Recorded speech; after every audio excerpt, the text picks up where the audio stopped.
No one plans to ruin their life with alcohol. They plan to take the edge off.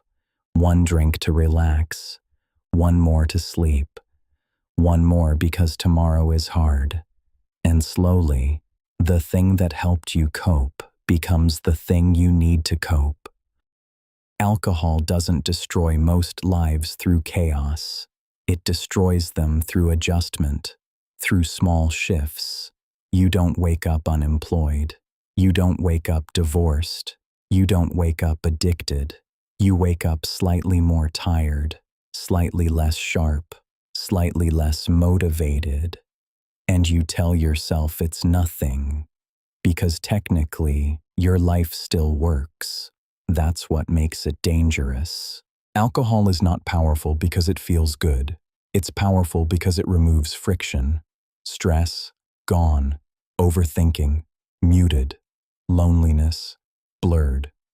For a few hours, the edges of your life soften, and your brain learns something important.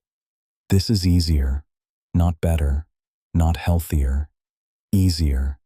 And the brain always remembers what makes survival feel easier. So the next time the day feels heavy, you don't think, you reach. Not because you're weak, because your nervous system has been trained. Relief becomes automatic, and repetition turns relief into habit. At first, one drink is enough. It softens the noise, it takes the edge off. But the brain adapts. What once relaxed you now feels normal, so you pour a little more, not to get drunk, just to feel the same.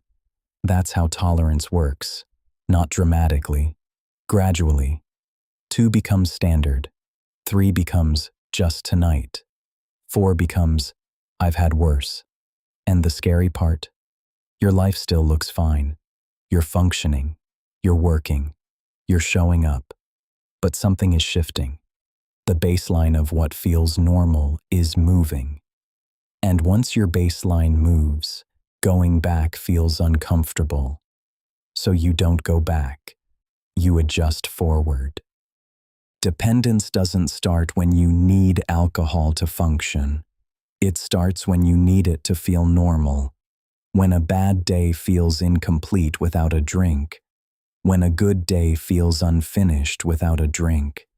When stress automatically triggers the thought of a drink. That's not addiction. Not yet. That's conditioning. Your brain begins pairing alcohol with relief, with reward, with transition. Work ends, drink. Dinner ends, drink. Weekend starts, drink. And slowly, alcohol becomes a signal, a bridge between states, from tension to calm, from noise to quiet, from effort to escape. And once a substance becomes your bridge, crossing without it feels harder. Not impossible, just uncomfortable. So you stop practicing crossing alone.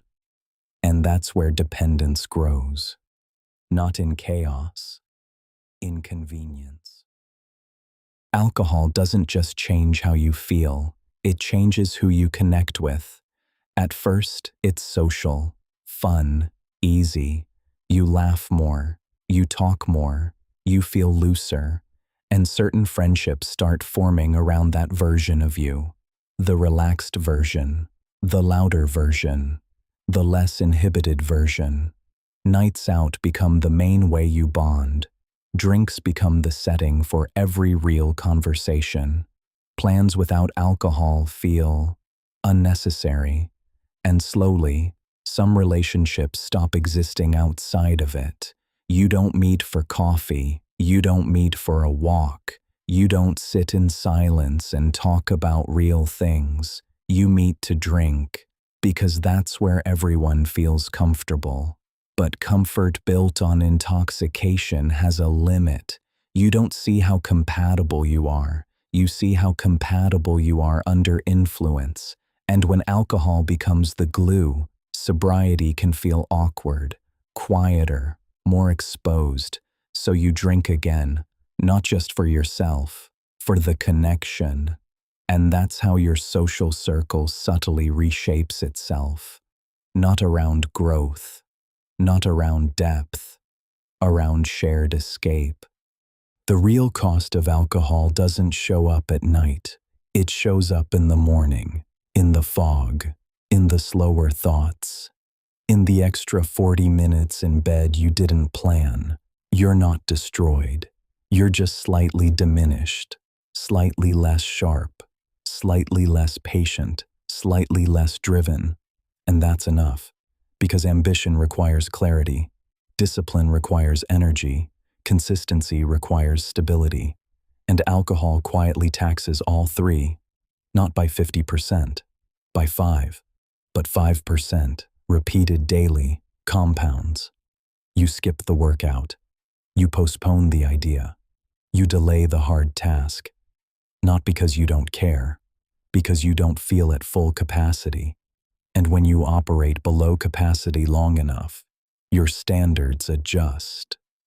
You stop expecting more from yourself. You settle for functioning. And functioning is a very low bar for a life.